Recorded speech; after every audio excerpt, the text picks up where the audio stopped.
Hello बच्चों, कैसे हो।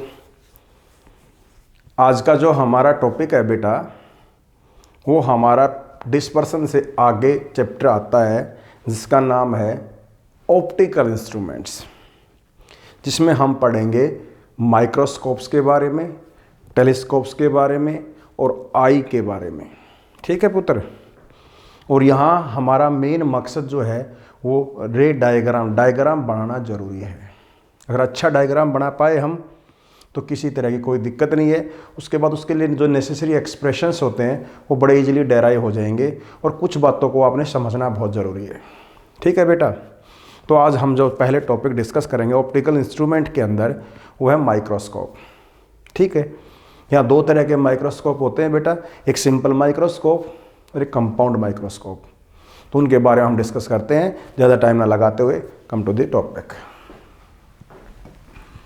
पहला हमारा जो माइक्रोस्कोप है जिसका नाम है सिंपल माइक्रोस्कोप।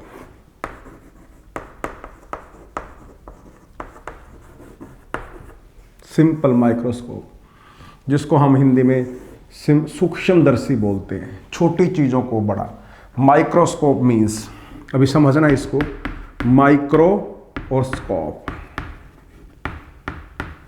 माइक्रो मतलब आपको पता ही है, वेरी स्मॉल, बहुत ही छोटे, वेरी वेरी स्मॉल भी कह सकते हो उनको। स्कोप मतलब दिखाने वाला, व्यू करने वाला, व्यूअर्स, व्यू करने वाला, व्यूअर्स। तो एक ऐसा इंस्ट्रूमेंट जो हमें बहुत छोटे छोटे ऑब्जेक्ट्स को बड़ा करके दिखाए, एनलार्ज करके दिखाए, बहुत छोटे ऑब्जेक्ट्स को हम इनसे देख सके। ठीक है। उसको माइक्रोस्कोप का नाम देंगे। ऑप्टिकल इंस्ट्रूमेंट में इसलिए है क्योंकि लाइट से रिलेटेड है, इसलिए हम इसको ऑप्टिकल इंस्ट्रूमेंट के अंदर शामिल करते हैं। ठीक है। तो what is a microscope? A microscope is an optical instrument which is used to see tiny objects, very small objects. ठीक है, जिनको देखने काम आते हैं बेटा। कहने का मतलब क्या है, जो ऑब्जेक्ट बहुत छोटे हैं, जिनको हम नेक्ड आई से नहीं देख पा रहे हैं, ये माइक्रोस्कोप उसकी थोड़ी बड़ी इमेज बना देगा आई के रेटिना पर, उससे हम उसको देख पाएंगे। ठीक है पुत्र। इतना ज़्यादा इसके ऊपर डिटेल में हम नहीं जाते। आप देखो, सिंपल सी डेफिनेशन हमें पता होनी चाहिए। माइक्रोस्कोप, सिंपल माइक्रोस्कोप, जो छोटी चीज़ों को थोड़ा, मतलब छोटी चीज़ें हैं उनको इमेज बना दे, दिखने लायक कर दे। ठीक है। और भी छोटी हैं जहाँ ये स्कोप फेल हो जाए, सिंपल माइक्रोस्कोप फेल हो जाए, जो इमेज ढंग से ना बना पाए, उसको दिखाने के लिए, उसको देखने के लिए हम एक और माइक्रोस्कोप का यूज़ करेंगे जिसका नाम होगा कंपाउंड माइक्रोस्कोप। वो इससे अगला टॉपिक है। ठीक है पुत्र। तो प्लीज़ सिंपल माइक्रोस्कोप, और ये कोई अलग नहीं है, इसको मैग्नीफाइंग ग्लास भी बोल देते हैं। सिंपल मैग्नीफाइंग ग्लास भी इसका दूसरा नाम है। It is also called magnifying glass. ठीक है, इसको ऐसे ही बोल सकते हैं। और ये हमारे जो लेंस के इमेजेस के केस होते हैं, उन इमेज से एक पर्टिकुलर केस ले रखा होता है। तो सबसे पहले डेफिनेशन हमारी होगी है, यहाँ मेरे को लिखने की कोई ज़रूरत नहीं है, टाइम कंज्यूमिंग होती है, बुक से पढ़ो, बुक में अच्छा दे रखा है। An optical instrument which is use to see tiny objects. ठीक है, एक ध्यान रखना। अब इसके अंदर दूसरा काम होता है रे डायग्राम। रे डायग्राम बहुत ज़रूरी है। रे डायग्राम के लिए हम क्या करते हैं, एक सिंपल कन्वेक्स लेंस ले लेते हैं। प्लीज़ इसको समझना आप। ये हमने कन्वेक्स लेंस ले लिया और ये इसकी हमने ले ली प्रिंसिपल एक्सिस। रे डायग्राम ही स्पेशल 2 मार्क्स के लिए पूछ लिया जाता है, या इसका बेसिक्स रे डायग्राम। अब इसके बारे में डिस्कस करेंगे कि ये कन्वेक्स लेंस कैसा है, ज़्यादा फोकल लेंथ का या कम फोकल लेंथ का है। सिंपल माइक्रोस्कोप के लिए इसको हमेशा स्मॉल फोकल लेंथ, थोड़ी फोकल लेंथ का लिया जाता है। ये इसका ऑप्टिकल इंस्ट्रूमेंट, मतलब ऑप्टिकल सेंटर हो गया। इसको एक्स का नाम दिया, इसको वाई का नाम दिया, बस इतना ही ध्यान रखना आपने। फोकल लेंथ स्मॉल होगी तो यहाँ इसका फोकस मान लो आप। ठीक है। पहले हम रे डायग्राम को डिस्कस करेंगे। यहाँ भी इसका फोकस मेरे ख्याल से इसके अंदर एक चीज़ का ध्यान रखना आपने, साइज छोटा होना चाहिए, फोकल लेंथ भी छोटी होनी चाहिए, लेकिन इसमें डायग्राम अच्छे से बन सके इसलिए, ऐसे तो स्मॉल फोकल लेंथ का होगा लेकिन डायग्राम अच्छा बन सके इसलिए फोकस को हम थोड़ा दूर दिखाएंगे आपको। डायग्राम बढ़िया बन सके, आसानी से बन सके, आपको तकलीफ ना हो, इसलिए हम इस फोकस को थोड़ा दूर दिखाएंगे दोनों साइड में। वैसे स्मॉल का होता है, कम फोकल लेंथ का होता है, जितना ये लिया इतना ही हमने ये ले लिया, बल्कि हम इसको यहाँ दिखा देते हैं, कोई दिक्कत वाली बात नहीं है पुत्र।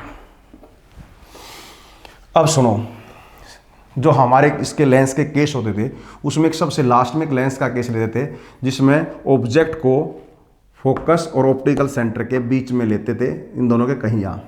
आप इसको लेंस के पास लो, बिल्कुल लेंस के पास, ठीक है। एक रे यहाँ से चलेगी, ए बी ले ली हमने, एक रे यहाँ से चली, आपको पता है जो पैरेलल रेज होती हैं कहाँ से पास होंगी बेटा, वो फोकस से पास होंगी, ठीक है। तो इसको फोकस से पास कर दो आप। रे डायग्राम है, ध्यान रखना रे डायग्राम के अंदर रेज दिखानी बहुत ही ज़रूरी है। ये ऐसे, और आपके पास तो बहुत ही अच्छी सुविधा होगी पुत्र, आप तो बिल्कुल आराम से पेज पे बनाओगे तो बड़ी शानदार बनेगी, कोई दिक्कत आपको नहीं होने वाली है, किसी भी तरह की प्रॉब्लम आपको नहीं होगी। ये मैंने जानबूझ के आपको रेट दिखा दी है यहाँ से। दूसरी रे सीधी ऑप्टिकल सेंटर से जाती है जैसे आपको बता रखा पहले भी, और ये सीधी जाएगी बगैर किसी डेविएशन के। थिन लेंस लेते हैं तब, ठीक है।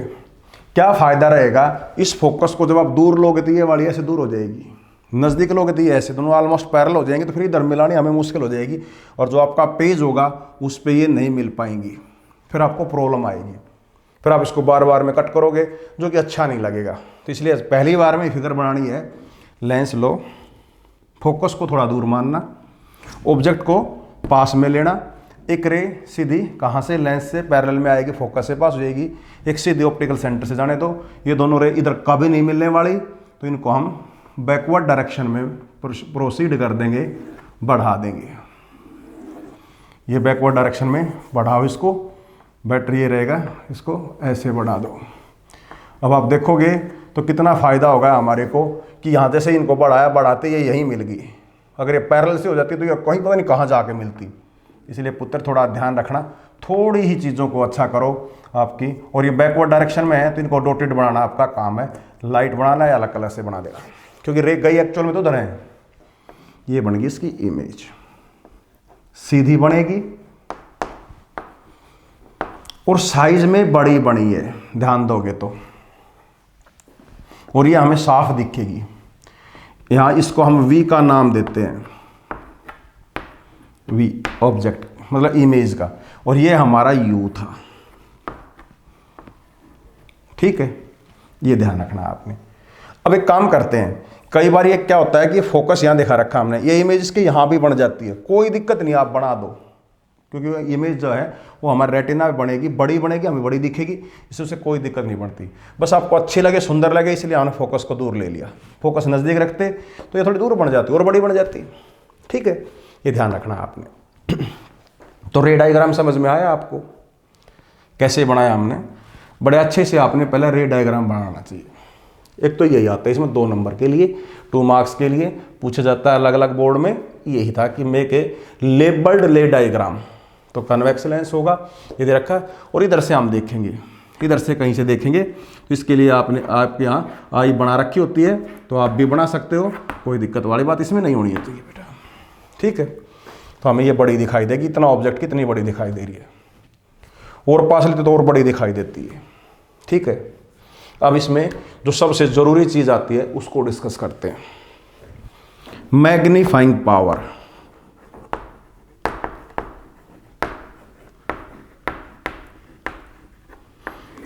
या मैग्निफिकेशन, ये डिस्कस करनी बहुत ज़रूरी है। एम से लिखते हैं हम इसको, we write it with small M. क्या है भाई मैग्नीफाइंग पावर? अब ध्यान से समझना, magnifying power in case of a microscope, simple microscope हो या कंपाउंड माइक्रोस्कोप हो, दोनों में डेफिनेशन सेम ही रहेगी, कोई दिक्कत अलग से नहीं आनी, कुछ भी फर्क नहीं होना है, डेफिनेशन आपने सेम लिख देनी है। और इसका एक्सप्रेशन आपको आना बहुत जरूरी है, ये जरूर समझ लियो आप। मैग्निफिकेशन क्या होती है? Magnification of a microscope is defined as the ratio of the angle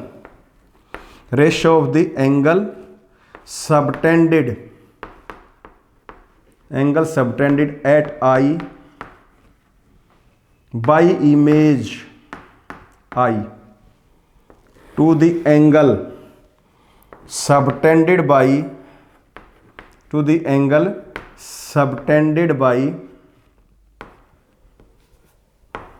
object at eye। ये इमेज था, ठीक है बेटा, image at I when both are placed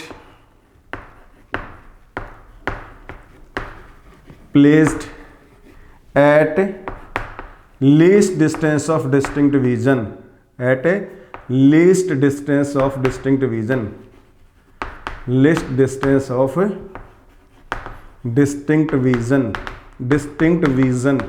distinct का मतलब होता है बिल्कुल क्लियर, एकदम से साफ सुथरा, अलग अलग, डिस्टिंक्ट बिल्कुल ब्राइट, अलग अलग। और लीस्ट डिस्टेंस, कम से कम।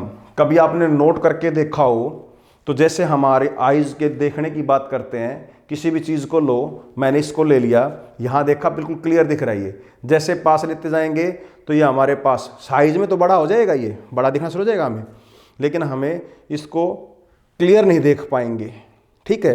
हमारे आईज में कुछ बलरिंग आ जाएगी, बड़ा जरूर दिखेगा पर बलरिंग हो जाएगी। जहाँ वो आँख के पास से ऐसे लेके जाओ, जहाँ पे बिल्कुल साफ स्पष्ट दिखना शुरू हो जाए, क्लियर दिखना शुरू हो जाए, डिस्टिंक्ट दिखना शुरू हो जाए, उसको हम least distance of distinct vision बोलते हैं, ठीक है बेटा। अब इस चीज़ का ध्यान देना, इसको हम डी से लिखते हैं, इसको कैपिटल डी से लिखते हैं, least distance of distinct vision, least distance of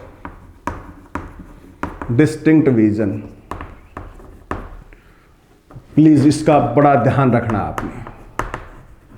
एक अडल्ट ह्यूमन आई के लिए, अडल्ट समझते हो, मोर देन 18 मतलब 20+, अडल्ट हेल्दी आई, बिल्कुल ठीक आंख के लिए डी इज 25 सेंटीमीटर, ये 25 सेंटीमीटर होती है, पक्का ध्यान रखना, फॉर हेल्दी ह्यूमन आई।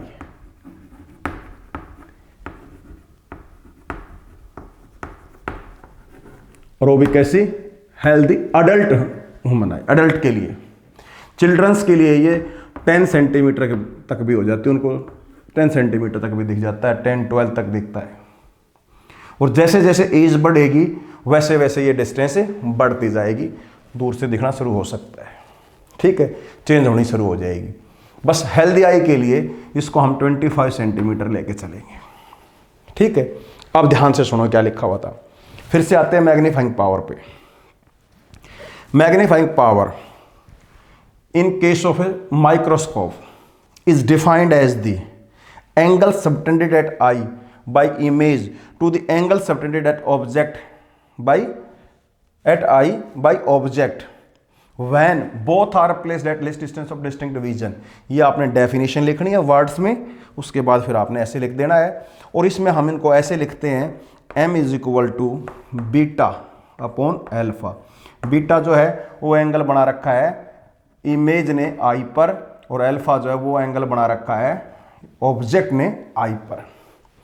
इनको हम विजुअल एंगल्स भी बोल देते हैं, कई बार बुक्स में लिखा मिल जाएगा विजुअल एंगल्स। इमेज, ठीक है, और इसको विजुअल दिखाने वाला एंगल बाय ऑब्जेक्ट। जितना बड़ा विजुअल एंगल होगा उतना ही बड़ा हमें, उतनी ही बड़ी इमेज मिलेगी, उतनी ही बड़ी हमें वो इमेज दिखेगी। मतलब ऑब्जेक्ट के केस में भी लगा लो और इमेज के केस में भी लगा लो, अगर विजुअल एंगल बड़ा है तो हमें चीज़ों बड़ी दिखेगी, ठीक है। जैसे समझाने के लिए लेते हैं क्या होता है विजुअल एंगल। मान लो ये ऑब्जेक्ट है, ठीक है, यहाँ हमारी आई है, ये मान लिया ये आई है पूरे इसको हम आई का नाम दे देते हैं। यहाँ आधे पार्ट में लेंस बना हुआ है, तो यहाँ से इसको ज़्यादा बड़ा बनाने की जरूरत नहीं है, ऐसे में ले लिया हमने ये, अब ये आया, ठीक है, यहाँ से ये एंगल आई के ऊपर बना दिया इन्होंने अल्फा, और यहाँ कहीं हमारा रेटिना होगा, तो रेटिना बनेगा तो उसके अपोजिट में जाके ऐसे बनेगा, तो इसकी एक बड़ी इमेज यहाँ बनेगी, ये और बड़ा हो जाएगा। मान लो यहीं की यहीं सी जगह के ऊपर हम इसको ऐसे लेंगे तो ये लार्ज बन जाता, तो ये साइज बढ़ जाता है। यहाँ आप देखोगे तो ये ज़्यादा बना, तो ये ज़्यादा बन गया। जितना ज़्यादा विजुअल एंगल उतनी ही बड़ी इमेज हमें दिखेगी, ऑब्जेक्ट बनाएगा उतनी ही इमेज बढ़ेगी। ठीक है बेटा, तो इसको ऐसे मान सकते हो, आपको ध्यान होना चाहिए। इसको हम एंगुलर मैग्निफिकेशन भी नाम दे सकते हैं। Angle made by the object, उसकी इमेज बनेगी यहाँ, तो उसकी इमेज जितनी बड़ी होगी बनेगी दिखेगी उतना एंगुलर कह सकते हैं। एंगुलर मैग्नीफाइंग पावर क्यों बोलते हैं? Angle made by the image at eye, angle made by the object at eye, दोनों के रेशियो को एंगुलर मैग्निफिकेशन कितना बढ़ के मिला हमें वो दिखेगा हमें। ठीक है, तो बेटा आपको पहले तो डेफिनेशन ही समझ में आनी चाहिए। ठीक है, अब हम शुरू करते हैं इसके बारे में डिस्कस करना। जैसे कि मैंने अभी आपको बताया, बहुत ही ध्यान रखना है ये डेफिनेशन क्या है। ठीक है, मैग्निफिकेशन। अब इस केस में हमने आई को यहाँ मानना, यहाँ दिखा रखा है आई जो होगी हमेशा लेंस के पास, लेंस पे ही मानेंगे। जो आई को है उसको हम लेंस के सेंटर पे ही अपने आप को अज्यूम करते हैं। तो यहाँ ये जो एंगल है, ये दिस एंगल, ठीक है, ये फाइनल इमेज हमारी, मान लो ये हमारी डिस्टेंस डिस्टिंक्ट विजन पे बनी हुई है, डी पे बनी हुई है। तो फाइनल इमेज ने जो एंगल आई पे मतलब लेंस के सेंटर पे बना रखा है वो बीटा है, और इतने ही साइज का इसी जगह के ऊपर ऑब्जेक्ट तो हमने यहाँ लिया है, यू लिया हुआ है, इसको अगर हम यहाँ रख देते A1 मान लिया मैंने, इसको इतनी ऊंचाई का A1 ले लिया, तो इसने जो एंगल यहाँ बनाया हुआ है यहाँ सेंटर पे, ये एंगल जो है वो अल्फा हो जाता है इस केस में। ठीक है, समझने का काम करना आपने। तो अल्फा एंगल हमारा क्या हुआ भाई? A1, ये रहा A1, जब ऑब्जेक्ट को least distance of distinct vision पे रखेंगे तो A1 B dash divide by D, यहाँ से ये V इसी पे least distance of distinct vision पे रखा हुआ है, तो ये हो जाएगा here alpha is equal to. अभी हमने क्या करना है, फॉर ये दोनों एंगल बहुत छोटे होते हैं, दीज आर वेरी स्मॉल, और स्मॉल एंगल के लिए tan theta is equal to nearly theta होता है। ठीक है, तो हमारा जो मैग्निफिकेशन होगा उसको हम बीटा और अल्फा लिखेंगे, तो लगभग हम इसको लिख सकते हैं 10 बीटा और 10 alpha.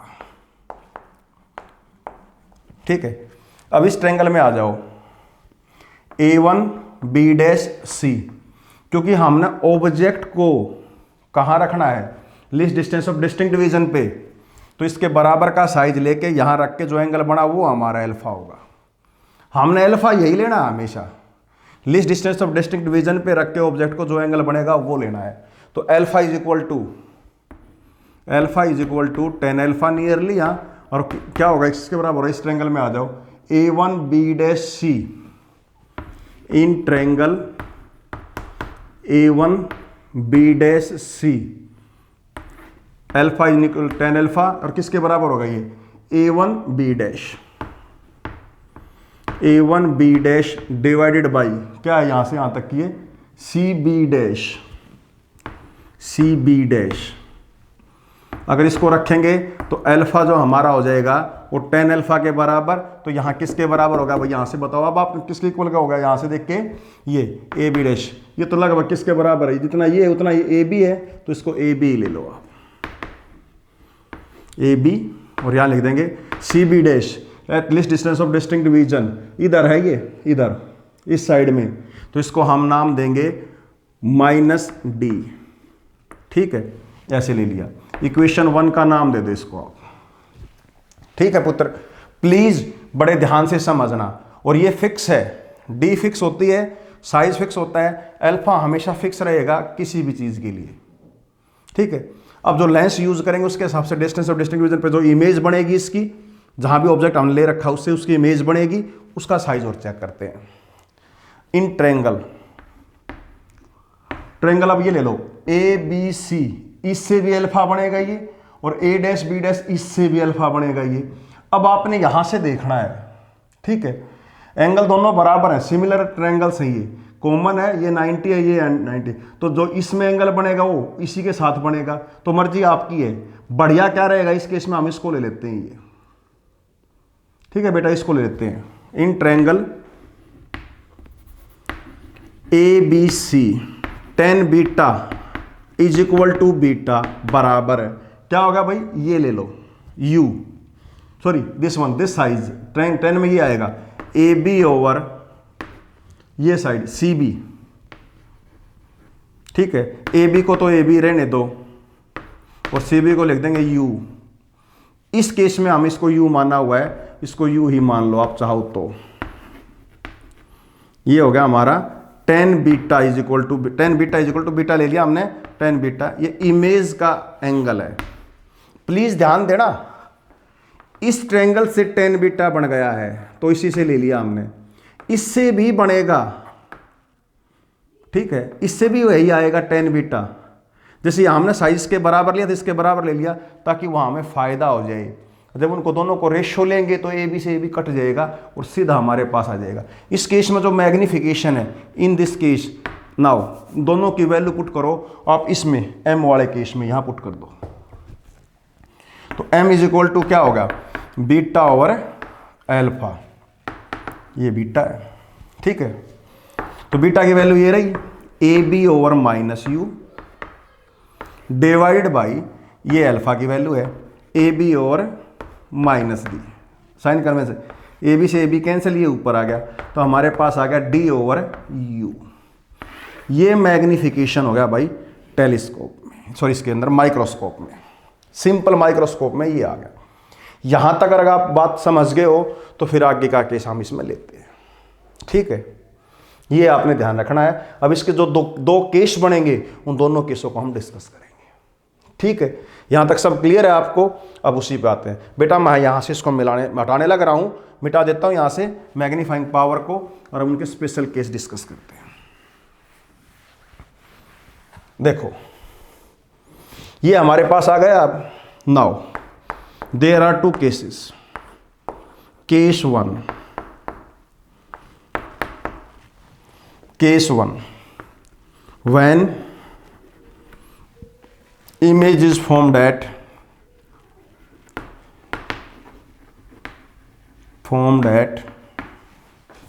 least distance of distinct vision,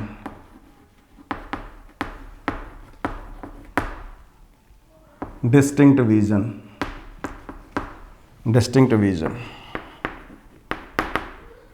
एक बात ध्यान रखना आप इस केस में, जब हम किसी भी ऑब्जेक्ट को लेते हैं ऐसे, हमें क्लियर दिख रहा है, आई भी हमारे रिलैक्स है, लेकिन जैसे जैसे इसको क्लियर देखने के लिए पास लेके आएंगे तो जब यहाँ बड़ी जरूर दिखेगी हमें list distance of distinct vision पे, कम से कम डिस्टेंस पे, पर हमारी आई जो है वो स्ट्रेस्ड रहेगी, खिंची हुई रहेगी, स्ट्रेन रहेगा, उस पर दबाव रहेगा, ठीक है उसको। इसलिए इसको हम case number 1 image is formed at least distance of distinct vision भी कह सकते हैं, और स्ट्रेस्ड आई के लिए भी कई बार लिखा आ जाए, स्ट्रेस्ड आई के लिए, स्ट्रेन आई के लिए और स्ट्रेन आई, यही केस है,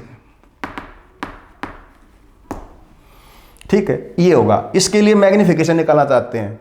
तो अब इस केस में हमने क्या करना है, सबसे पहले M तो आपको पता है ही, इसको इक्वेशन नंबर 3 का नाम दे दो बेटा, ठीक है। अब लेंस है तो लेंस फार्मूला लगाएंगे। हियर आपने एक चीज ध्यान देनी है, U कहाँ है, ये U तो U ही है, मान लो इस केस में हम इसको E ले लेते हैं, E, ठीक है, U को UE मान लेते हैं, अपने पर्पज से बताएंगे आपको कैसे काम आएगा। UE है माइनस का, फाइनल इमेज कहाँ बनी है भाई, -D पर बनी है, और लेंस कैसा है, कन्वेक्स, तो F ही रहेगी फोकस। इन तीनों चीज़ों को आप लेंस के फॉर्मूले में पुट कर दो, 1/F is equal to 1/V minus 1/U होता है। पुट करो तीनों को यहाँ, ये तो 1/F ही रहेगी, और ये क्या हो जाएगा 1/-D हो जाएगा बेटा, ये लिखा हुआ देखो यहाँ, और इसको पुट करेंगे तो ये प्लस का हो जाएगा, तो यहाँ 1/UE हो जाएगा, ठीक है। इस केस में भी हम इसको E मान लिया, जब रखा तो E ले लिया, आगे आपको बताएंगे क्यों लिया ये, ठीक है। ये ले लिया हमने।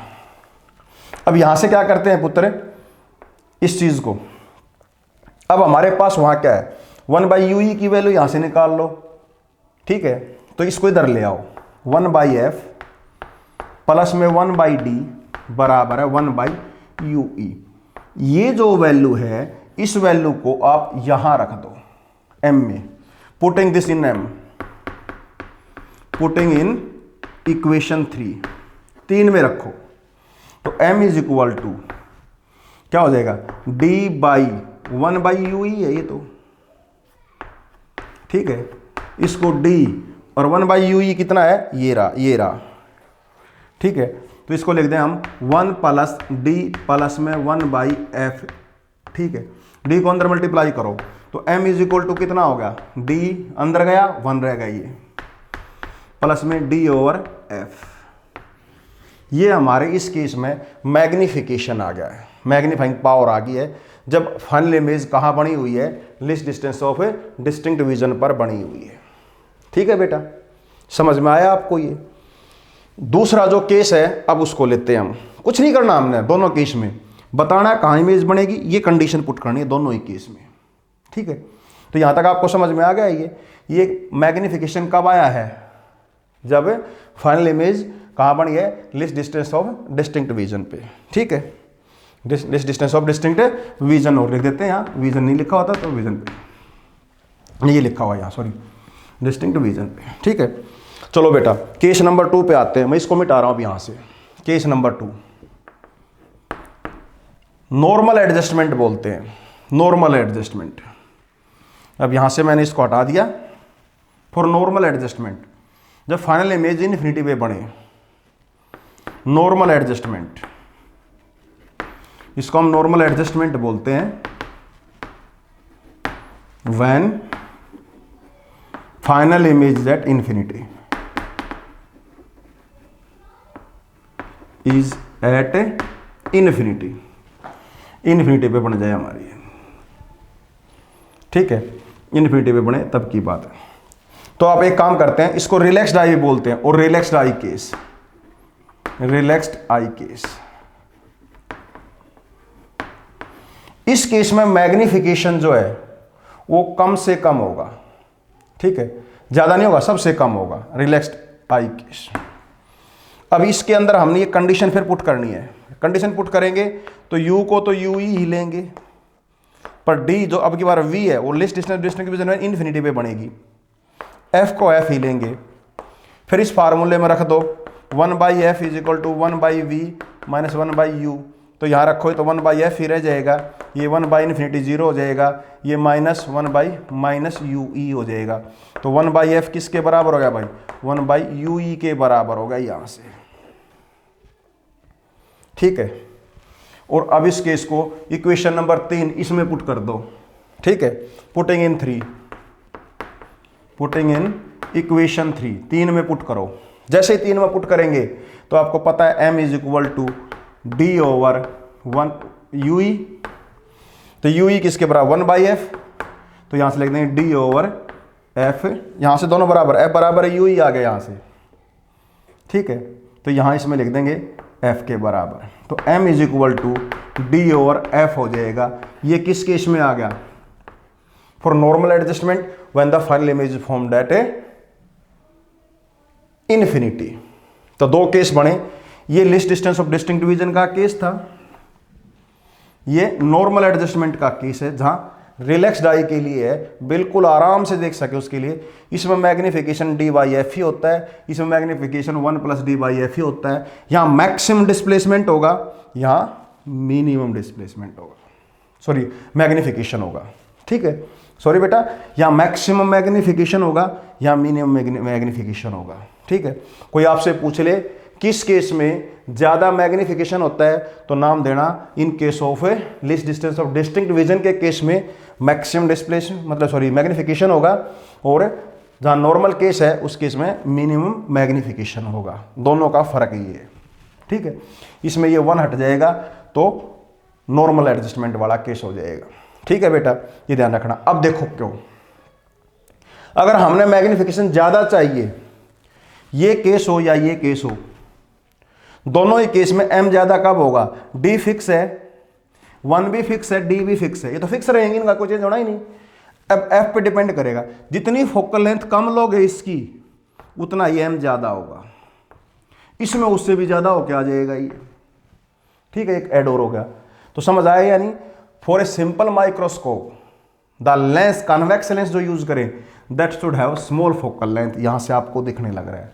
अब काम कहाँ कहाँ आता है, लेबोरेटरी में हमें रीडिंग लेनी पड़ती है, नेक डाई से लेते हैं, आपस में चेक करें तो वहाँ एक मैग्नीफाइंग ग्लास होता है, देखा होगा आपने, छोटा ऐसे करके हम देखते हैं उसमें बड़ा दिखता है, तो वो सिंपल माइक्रोस्कोप या मैग्नीफाइंग ग्लास होता है। घड़ी ठीक करने वाला जो बंदा होता है उसके पास भी यही होता है। ठीक है, घड़ी ठीक करता है तो छोटा लेंस रखता है, यहाँ आँख के पास एडजस्ट करके ऐसे चेक करके, और घड़ी के अंदर जितने भी स्पेयर पार्ट्स होते हैं उनको देखने के लिए, नट वगैरह बोल्ट वगैरह जो होते हैं उनको खोलने के लिए बड़ा इजीली कर पाता है, क्योंकि वो उनकी इमेज बड़ी बना के दिखाता है और अच्छे से साफ दिखते हैं और बड़ा अच्छे से उसको रिपेयर करने में काम कर देती हो, मतलब हेल्प करती है आपको। ठीक है, अगले केस में हाथ देखने वाले जो पामिस्ट होते हैं वो भी ऐसे हाथ को कैसे करते हैं और एक मैग्नीफाइंग ग्लास लेकर उससे देखते हैं। तो हर कोई उससे जब देखते हैं वहाँ से मैग्नीफाइंग ग्लास से, तो हमारे जो रेज होती हैं इसके अंदर जो लाइनें होती हैं वो बड़ी बड़ी बड़ी दिखती हैं और साफ दिखती है, तो वहाँ भी काम आता है। ठीक है, तो बेटा कहाँ कहाँ यूज़ होता है आपको समझ में आ गया, रे डायग्राम समझ में आ गया, कैसे बना है उसको लिख दियो, कोर्स ऑफ रे कहलाएगा। मैग्नीफाइंग पावर क्या होती है उसकी डेफिनेशन मैंने आपको बताई थी, वो उसका बेसिक फॉर्मूला हो जाएगा, और उसके बाद हम ये ले लेंगे। यहाँ तक क्लियर है बेटा, आपको बात समझ में आई है? बस तो अगले केस पे आते हैं, इसको बड़े अच्छे से आपने समझना है बेटा। कोई दिक्कत रहे तो आप मेरे से कभी पूछ सकते हो, ये हमारी नंबर। ओके बेटा, come to the next topic. Microscope ही है बेटा, अगला भी माइक्रोस्कोप ही है, पर नाम उसका कंपाउंड माइक्रोस्कोप, संयुक्त सूक्ष्मदर्शी। मतलब जहां मैग्नीफाइंग ग्लास सिंपल माइक्रोस्कोप काम करना बंद कर दे, उससे बात ना बने, उससे किसी चीज को ढंग से ना देख पाए, तो उसके लिए हम उससे भी ज्यादा पावर का, उससे भी ज्यादा ताकतवर हम एक और माइक्रोस्कोप को देखेंगे, जो हमारे लैब के अंदर, जो बायोलॉजी की लैब होती हैं वहां हम देखते हैं, वहां उनका यूज करते हैं। और कुछ नहीं बेटा, कंपाउंड माइक्रोस्कोप होते हैं। ठीक है, अगला का नाम है कंपाउंड माइक्रोस्कोप।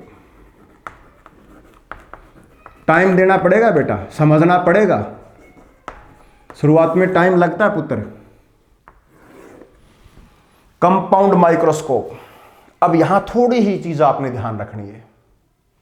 ठीक है, थोड़ा केस में, अब इसके लिए मैं आपको एडजस्टमेंट बाद में हम आपको बताएं, दोनों का कंपैरिजन करके इकट्ठा लेके बता देंगे, कोई दिक्कत नहीं है। Compound microscope, same definition, whenever a compound microscope is defined as an optical instrument which is used to see very small objects with a very larger image।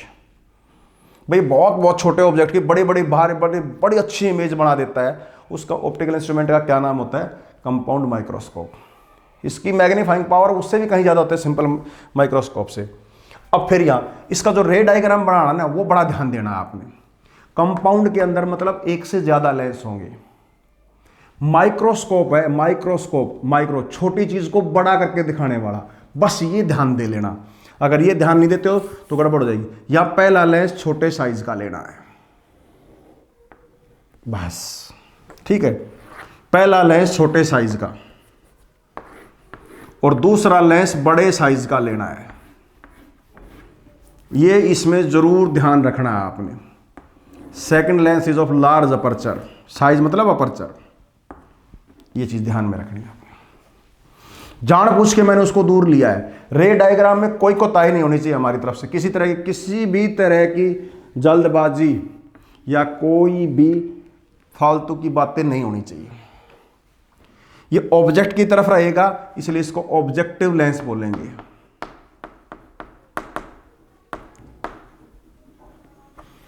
ये आई की तरफ रहेगा, इसलिए इसको आई लेंस का नाम देंगे। ठीक है बेटा, इसको ओ से लिख देते हैं, इसको कैपिटल ई से लिख देते हैं।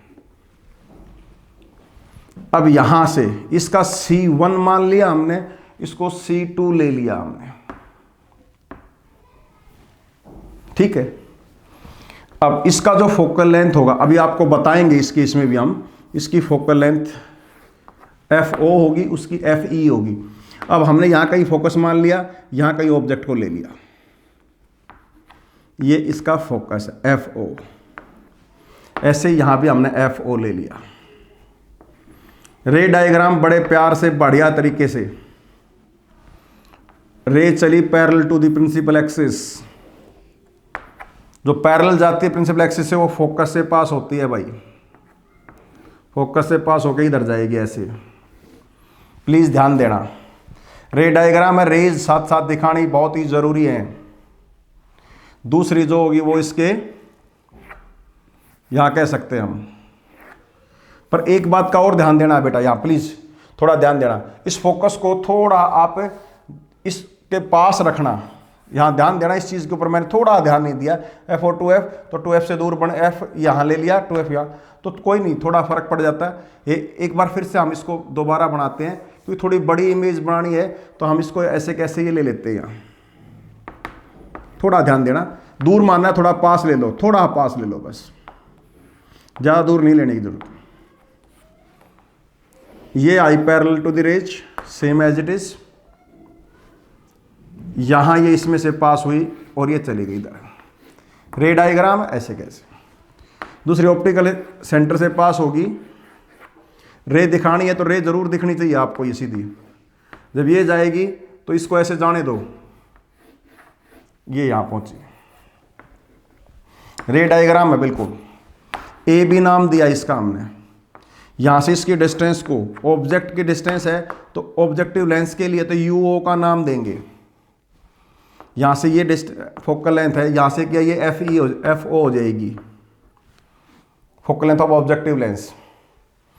तो भाई ये हमारा जो यहां बना है, ये जो है ये हमारी पहले ऑब्जेक्ट की वजह से इमेज बनी, A' B', A एरो की तरफ है तो A' नीचे, B प्रिंसिपल एक्सिस पे है तो B' यहां, ठीक है।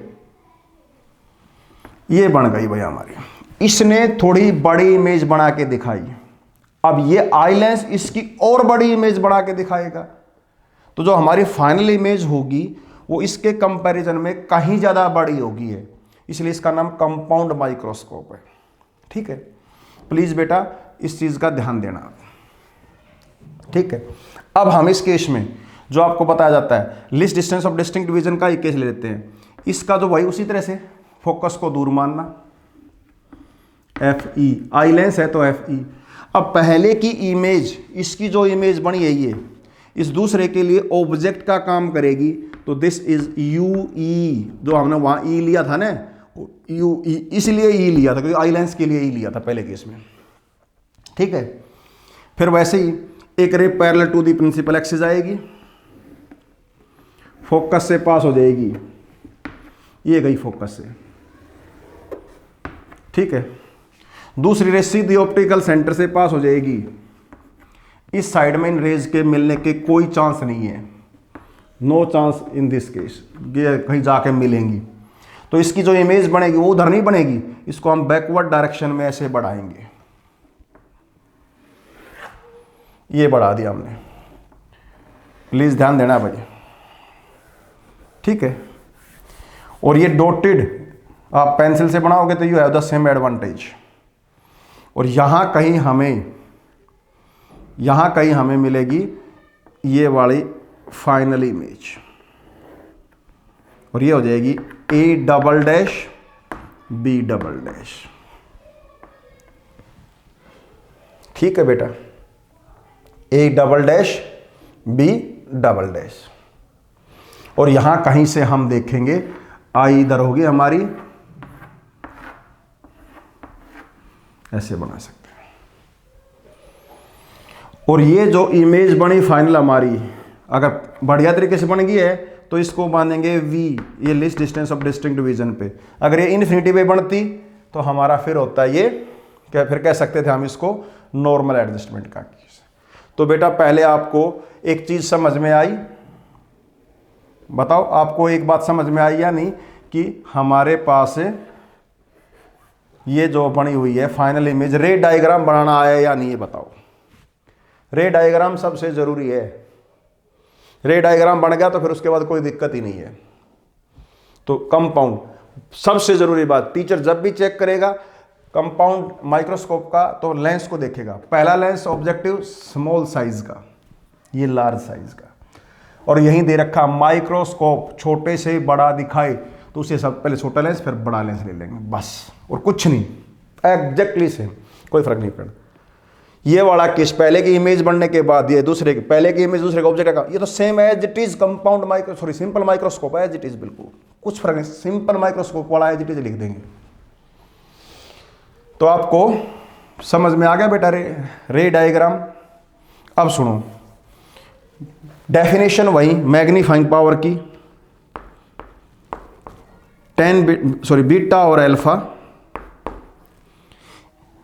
It is defined as the magnifying power of a compound microscope is defined as the ratio of the angle subtended by image at eye to the angle subtended by object at eye when both are placed at a least distance of distinct vision। ये same definition जो वहाँ लिखना आपने, when both are placed at least distance of distinct vision। Small angle के लिए beta is equal to 10 beta, alpha is equal to 10 alpha, पहले हमने किया हुआ है। इस केस में अब ध्यान दो आप, इस ऑब्जेक्ट को, ठीक है, इस ऑब्जेक्ट को अगर हम एक काम करें, इधर ध्यान देना, अभी जो मैं आपको बताना चाहूंगा इसके अंदर बहुत जरूरी चीज है, अच्छे से आपको समझना चाहेंगे। अल्फा देखो, बीटा तो ये बन गया, फाइनल इमेज ये है, ये फाइनल इमेज है, list distance of distinct vision पे बनी हुई है। तो आई के ऊपर ये गया तो हमारा ये जो एंगल है, ये वाला एंगल, ये बीटा एंगल है भाई। ये इस ट्रायंगल से देखोगे तो फाइनल इमेज ने आई पर, मतलब आई लेंस पे, मतलब आई का मतलब होता है आई लेंस पे जो एंगल बनाया वो एंगुलर में अपर्चर हो जाएगा, इमेज का साइज हो जाएगा, एंगुलर साइज, ठीक है। Visual angle made by final image at eye, ये हो जाएगा। बीटा तो यहां से आ जाएगा, इस ट्रायंगल से आ जाएगा। पर हमने जो बेसिक डेफिनेशन उसमें क्या कहा था, when both are placed at least distance of a distinct vision, जब दोनों को कहां रखें, least distance of a distinct vision पे, तो क्या करेंगे, इस ऑब्जेक्ट को आप यहां ले लो सेम साइज का, ठीक है। बी डबल डैश को मैं यहां लिख रहा हूं, और इसने जब ये यहां जो एंगल बनाया, इस पे जो एंगल बनाया हुआ है, ये आई पे ये जो बनाया हुआ है, इसका नाम A1 B डबल है, इसको हम अल्फा का नाम दे देंगे, ठीक है, ये अल्फा कहलाएगा। तो अब ट्रायंगल में आ जाओ आप।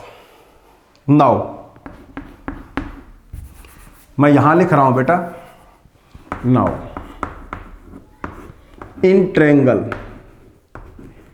A1 B double dash C, कौन सी है, A1 B double dash C2, ये रहा C2। इस ट्रायंगल के अंदर alpha 10 alpha is equal to alpha nearly, और किसके बराबर हो जाएगा, A double dash A1 B double dash divided by C2 B double dash, ठीक है। इन ट्रायंगल कौन सी, ये नीचे वाली, इस ट्रायंगल में आ जाओ, नीचे वाली जो बनी हुई है, नाम है इसका क्या, A double dash B double dash C2, 10 beta is equal to beta, और ये बन जाएगा हमारा A double dash B double डैश डिवाइड बाई C2 B डबल डैश, ये ले लिया, ठीक है पुत्र, ये ले रखा। प्लीज इस चीज पे ध्यान देना आप, ये 10 बीटा इस ट्रायंगल में, ये वाला ये ले लिया हमने यहां से, सही है, ये ध्यान रखना आप। अब मैग्निफिकेशन क्या कहता है, मैग्निफिकेशन पे आते हैं। m is equal to 10 beta upon 10 alpha, दोनों की वैल्यू पुट करो, इसकी और इसकी वैल्यू पुट कर दो। बीटा की वैल्यू ऊपर, A double dash B double डैश डिवाइड बाई C2 B double dash divided by A1 B double डैश डिवाइड बाई C2 B डबल डैश, ये कट गए। m इज इक्वल टू, ये ऊपर गया, सॉरी ये नीचे रह गया, ये A double dash B double डैश divide by A1 B double dash, जो A1B डबल डैश है तो AB के बराबर लिया हुआ है, तो इसको AB के बराबर ले लो आप। A1 double dash B double dash, इसको AB के बराबर ले लिया, क्योंकि लिखा हुआ है A1B double dash is equal to AB। ये ले रखा, सेम लिया था हमने यहां से इसके, जब इस ऑब्जेक्ट को लिस्ट डिस्टेंस डिस्टिंक्ट डिवीजन पे रखेंगे तभी हमारे पास ये आया था। इसको इक्वेशन नंबर 1 का नाम दे दो आप। ये है कंपाउंड माइक्रोस्कोप का मैग्निफिकेशन। ठीक है, फिर एक बात ध्यान रखना कि हमने जो अल्फा लिया था उसको लिस्ट डिस्टिंक्ट डिवीजन पे रख के वो लिया था, देख लो। फाइनल इमेज ने जो बनाया वो यहां ले रखा हमने, आई पर ही, आई लेंस पर ही, ये बन गया। यहां तक क्लियर है सभी को, क्योंकि ये सबसे जरूरी चीज है। नाउ अब आ जाओ, इसी को एक काम करता हूं मैं, m is equal to A double dash B double dash AB है, इसको मैंने A-B- से मल्टीप्लाई कर दिया, A-B- से डिवाइड कर दिया, तो हमारे पास हो गया ये, इन दोनों को आपस में चेंज कर दिया। A double dash B double dash, इसको इधर लिख दिया, A-B- इसको, और इसको इधर लिख दिया, ऊपर वाला A-B- वही रह गया। इन दोनों को A-B- से मल्टीप्लाई किया ऊपर नीचे, अब ये इसको आगे लिख दिया, इसको पीछे लिख दिया, अब इन ब्रैकेट्स को अलग अलग कर दिया। गौर से देखोगे तो ये कुछ अलग बन गया, ये बन गया हमारा ME और ये बन गया हमारा MO। मैग्निफिकेशन प्रोड्यूस, सुनो देखो, मैग्निफिकेशन क्या होता है? साइज किसका? फाइनल इमेज का ऑब्जेक्ट के साथ। ऑब्जेक्टिव लेंस के लिए ये इमेज A-B- और AB क्या है उसका? ऑब्जेक्ट।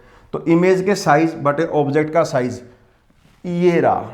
तो magnification produced bye MO, objective lens.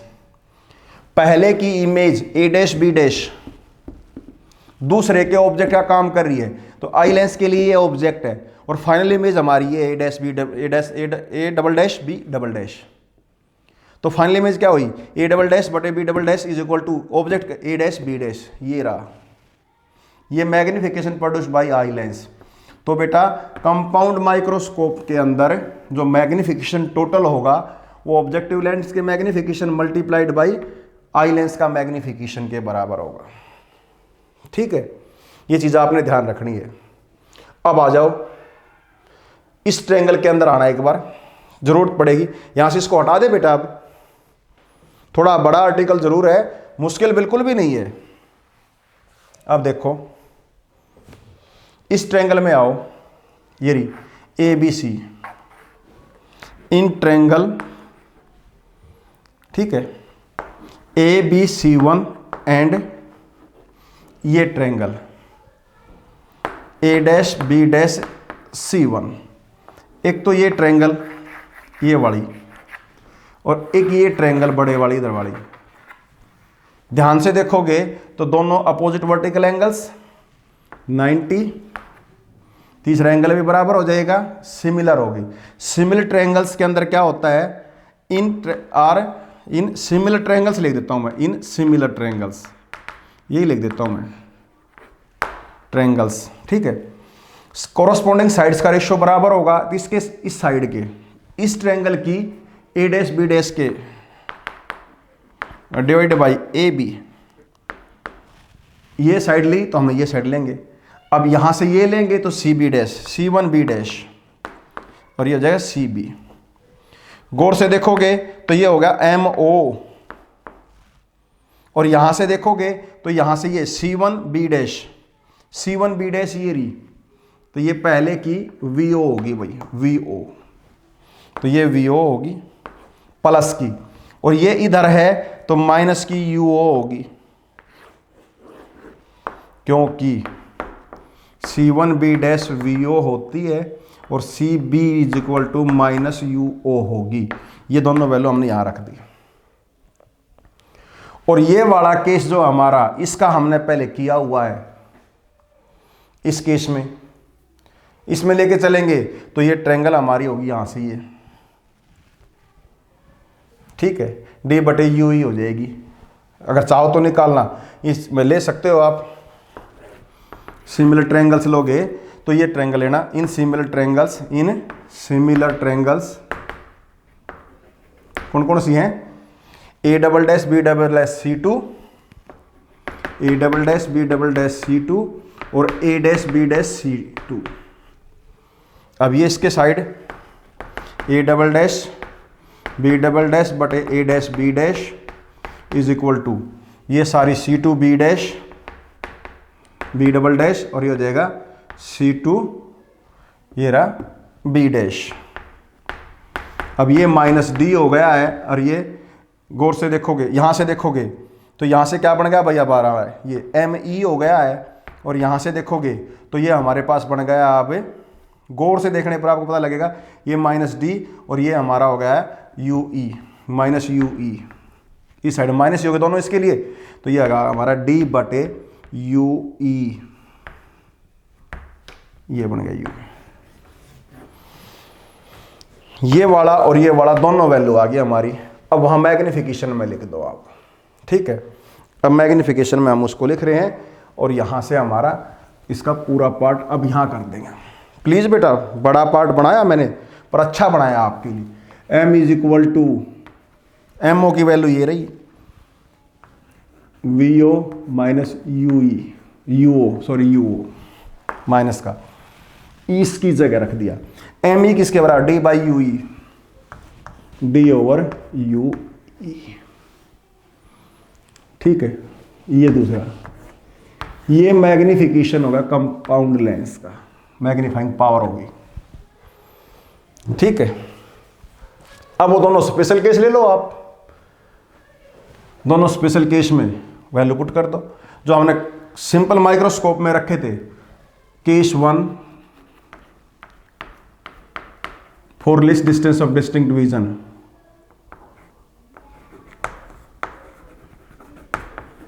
Distance of distinct vision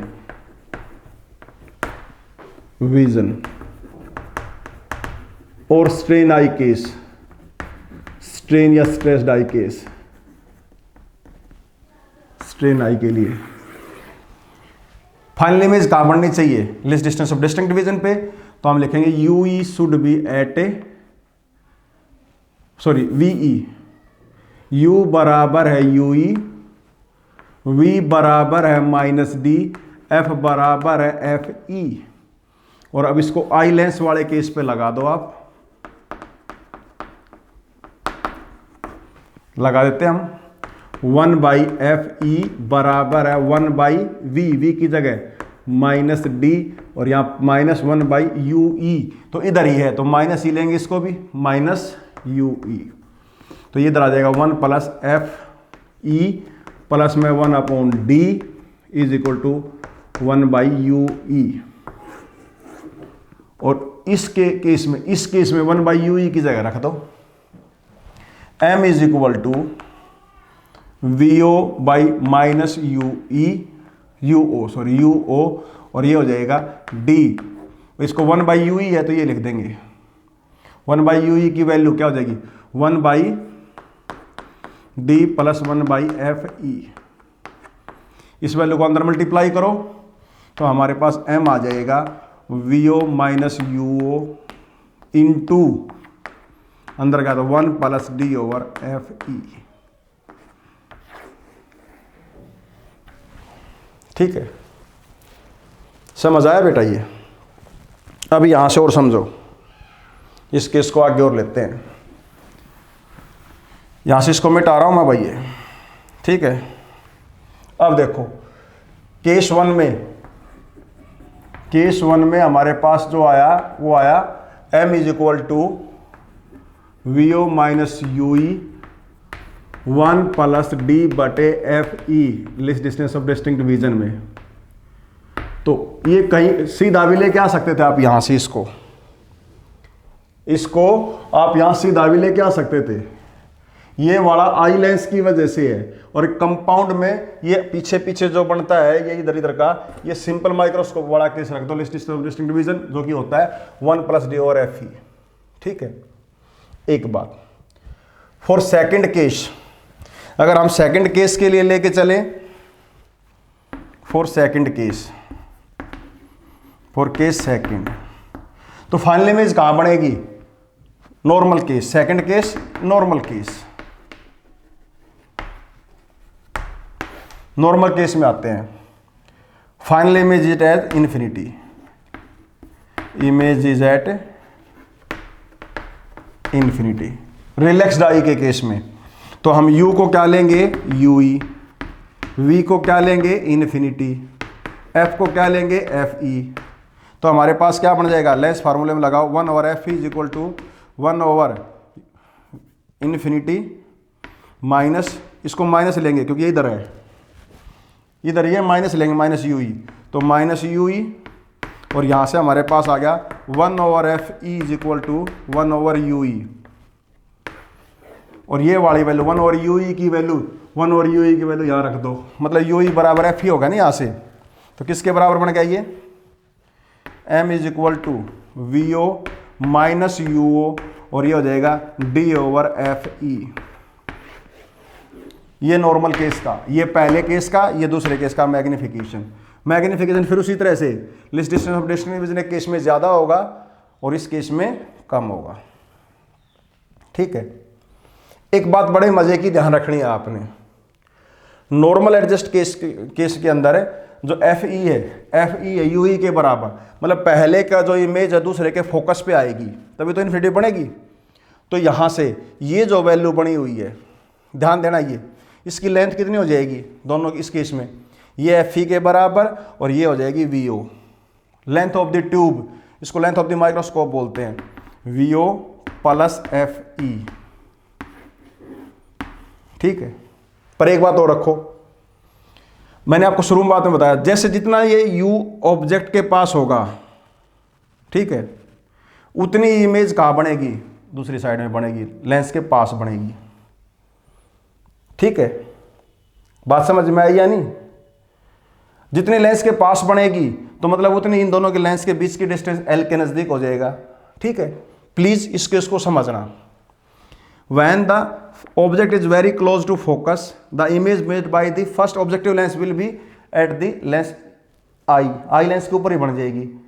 और जैसे जैसे हम यहाँ से कह सकते हैं कि अब वी ओ जो है वो बढ़ता जाएगा, लेंथ के बराबर हो जाएगा वो।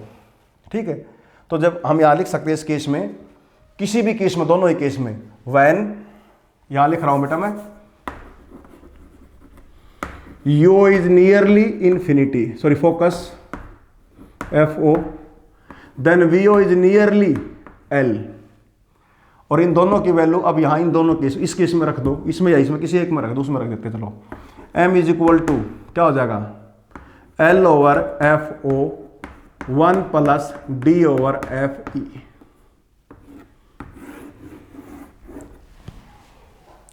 ठीक है, ये ध्यान रखना बेटा आपने। ये हमारा special case. Normal adjust case में यहां से 1 हट जाएगा, इस केस में रखोगे तो। ठीक है, प्लीज बेटा बहुत इंपॉर्टेंट है, मैग्नीफाइंग पावर का, सब न्यूमेरिकल्स के पर्पज से हमने इसको किया है, ये आपको आना चाहिए। ठीक है, पूरी कोशिश की है बेटा, धीरे धीरे 2 बार 3 बार आपने देखना है, बहुत जरूरी है, बहुत ही जरूरी है ये। ठीक है, इसमें मैग्निफिकेशन पहले से भी ज्यादा होता है, कर लोगे ये ध्यान रखना आपने। न्यूमेरिकल्स के हम बाद में डिस्कस करेंगे बेटा, 2 बार मिनिमम आपको देखना है, प्लीज 2 बार आपको देखना है। बहुत टाइम लगाया है, बहुत अच्छे से बनाया है, समझाया आपको, ध्यान रखना।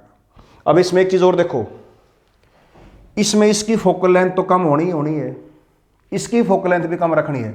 मैग्निफिकेशन ज्यादा होने के लिए दोनों की फोकल लेंथ का कम होना जरूरी है। ठीक है, इसको मैं आगे केस में डिस्कस करूंगा, पर ज्यादा कम फोकल लेंथ ऑब्जेक्टिव लेंस की होनी चाहिए, क्योंकि ओवरऑल जो भी आएगा वो सारे को ये एफओ डिवाइड करेगा तो एम फर्क पड़ेगा। सारे पे इफेक्ट एफओ का ज्यादा है, इसका तो डी पे इफेक्ट है बस। तो इसकी मॉडरेट भी चल सकती है, लेकिन ऑब्जेक्टिव लेंस की फोकल लेंथ हमेशा कम होनी चाहिए माइक्रोस्कोप में, जब ज्यादा बढ़िया मैग्निफिकेशन पावर होगी। ठीक है पुत्र, तो प्लीज ध्यान रखना। एक बार दोनों का कंपैरिजन करेंगे, आगे बताएंगे, जब टेलीस्कोप का बताएंगे उससे पहले, तो ये काम आपने करना है। ठीक है, ओके बेटा, God bless you, thank you very much.